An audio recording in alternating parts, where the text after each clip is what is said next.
Boa noite a todos. É muito bom estarmos aqui reunidos nessa casa de oração,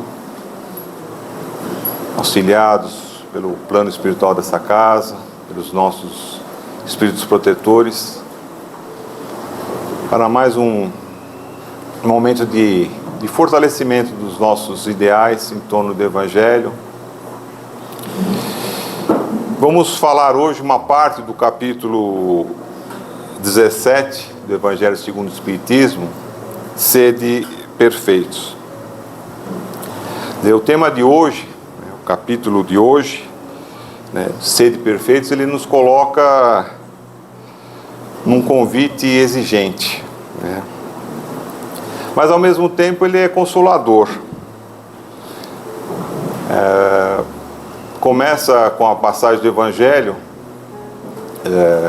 Sermão do Monte, onde Jesus está nos convidando a amar os vossos inimigos, fazei o bem aos que vos odeiam, orai pelos que vos perseguem e caluniam. E conclui: sede, pois, vós outros perfeitos, como perfeito é o vosso Pai Celestial. Num primeiro momento, esse capítulo, essa frase, ela parece inalcançável, Sede perfeitos. Os pessimistas vão falar que também num segundo momento, num terceiro momento, também é difícil. Mas se pensarmos um pouco, veremos que a continuação do capítulo esclarece que essa perfeição, ela não pode ser tomada ao pé da letra. Ela deve ser compreendida como uma perfeição relativa, aquilo que nós podemos alcançar, e uma perfeição que mais nos aproxima de Deus. E isso nos dá uma certa tranquilidade. O Evangelho passa a não ser uma cobrança difícil de ser alcançada, mas é um chamado para caminharmos com sinceridade, com serenidade, cada vez mais em direção do bem. E o que vem a ser essa perfeição possível? É o que Jesus está falando. Jesus, ele pede, além de amar os nossos amigos, os nossos familiares, darmos um passo a mais, amar os inimigos. Orar pelos nossos familiares, pelos nossos afetos também, mas darmos um passo a mais. Orar por aqueles que nos perseguem, nos caluniam, aqueles que não são tão nossos amigos. Ou seja, amar a todos. Essa que é o grande objetivo. Fazer o bem a todos, orar por todos. Quer dizer, a essência da perfeição é justamente essa caridade ampla, essa caridade a todos. Porque a caridade, ela é a raiz de todas as virtudes. E a caridade não é apenas um gesto material, é uma transformação através de atitudes de benevolência, de indulgência, abnegação, devotamento. E ela se expressa como? Através dos nossos pensamentos, dos nossos atos, das nossas atitudes de cada dia. Porque se nós vamos pensar bem, quais são as causas da nossa imperfeição? É justamente o egoísmo e o orgulho. Aquele orgulho que nos faz querer ter a última palavra, ter a última... o dono da verdade. E o egoísmo? O egoísmo nos faz escolher o que nos convém, amar por conveniência. E é o egoísmo e o orgulho juntamente é que enfraquece essa benevolência que precisamos, a indulgência, a abnegação. Então, o capítulo quando Jesus pede, né, o amor ao próximo, inclusive aos inimigos, é um indício dessa perfeição. É ela que vai medir a nossa perfeição, o quanto temos a caminhar. E em continuação a esse item, ele vai falar Kardec vai falar sobre a figura do homem de bem. E que é o homem de bem? É aquele que cumpre a lei de justiça, de amor e de caridade na maior pureza. É uma característica difícil, né? Mas ele continua, né? Como ele se reconhece, né? O homem de bem? Ele se avalia, ele se interroga a cada dia se ele está cumprindo essa lei, se ele está cumprindo ou violando essas leis, se ele está praticando o bem ou o mal, se fez todo o bem que podia fazer. Isso nos chama para uma atenção. Ele está se autoavaliando. Então o homem de bem, ele se preocupa mais em se melhorar. Ele não vai atrás do defeito alheio, ele vai atrás dele. Então é um bom conselho a gente parar de se preocupar muito em descobrir o defeito alheio. Isso é fácil. Tanto é que Jesus nos convida a não julgar. A gente fica olhando o cisco no olho do outro e não vê a trave. E aí, o homem de bem faz justamente o contrário. Ele se volta para analisar o quê? Os seus defeitos. É outro ponto. O homem de bem não é perfeito. Ele não é sem defeito. Ele reconhece que tem defeito e procura se melhorar. É isso que Jesus está pedindo. Reconhecermos que temos dificuldades, mas nos convida a buscar essa transformação.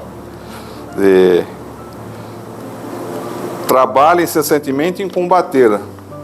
Então percebemos que não é alguém pronto. O homem de bem não é algo pronto, perfeito. Não.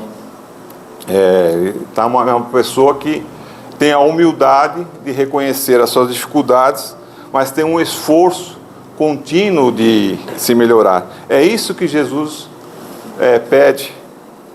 A gente avance um pouco mais. E também fala, Kardec, do que vem a ser o bom espírita. Ele prossegue, depois de falar sobre o homem de bem, ele vai perguntar, né? Quem é o bom espírita? Quem é o espírita verdadeiro? E as suas qualidades do bom espírita são as mesmas do verdadeiro homem de bem. Porque o espiritismo, ele não modifica nada, não veio destruir a lei. É a mesma moral de Cristo, só que com uma nova visão. Ele procura facilitar aos homens essa compreensão da prática da moral do Cristo. Procura nos dar uma fé esclarecida, mas uma fé inabalável. E nesse capítulo tem uma frase muito marcante de Kardec, que diz assim: reconhece-se o verdadeiro espírita pela transformação moral e pelos esforços que emprega para domar suas inclinações más. Então essa frase novamente está nos convidando o quê? A transformação moral. Não basta sabermos, termos o conhecimento, ela precisa gerar uma transformação. Porque a caridade, como eu falei no início, ela é de atividade, de fazer. A caridade não é estática, ela precisa ser atuante. Então o bom espírita, a identidade espírita não é um rótulo, e sim uma transformação. Então ela vai nos ajudar a fazer um pequeno exame de consciência. Quer dizer, o que nós estamos melhorando ao conhecermos, a nos transformar. Nós estamos mais pacientes do que antes? Estamos sendo mais indulgentes, menos reativo? Eu estou aprendendo a perdoar com sinceridade? Quer dizer, e mesmo que eu erre, eu estou tentando melhorar? Estou lutando contra essas dificuldades? Tem uma outra frase que uma certa vez eu li e me marcou bastante. Diz assim: sei o que devo ser e ainda não sou, mas rendo graças a Deus por estar trabalhando, embora lentamente, para chegar um dia a ser o que devo ser. Então eu sei o que devo ser. Tem os ensinamentos de Jesus, o Evangelho, mas ainda não sou. Mas estou trabalhando para chegar um dia, que todo mundo vai chegar, né? É isso que Jesus está nos propondo, a chegar nessa... E o item seguinte desse capítulo é a parábola do semeador. Nós conhecemos essa parábola do semeador, mas Kardec ele faz uma comparação do parábola do semeador com as nossas reações em relação ao que nós aprendemos com o Evangelho. Quer dizer, as maneiras como podemos ouvir os ensinamentos do Evangelho, quer dizer, entender e praticar os ensinamentos do Evangelho, que uma vez bem compreendido, ela nos motiva a melhorar o nosso terreno. Ele compara o ensinamento de Jesus a uma semente e a nós a um terreno. Como nós recebemos essas sementes? Às vezes o nosso terreno está propício para que a semente se desenvolva. Às vezes não estamos assim tão tranquilos de receber a semente. Então o grande trabalho nosso é preparar cada vez mais o nosso terreno, para que cada vez mais as sementes produzam os frutos necessários. Produza frutos, as nossas obras.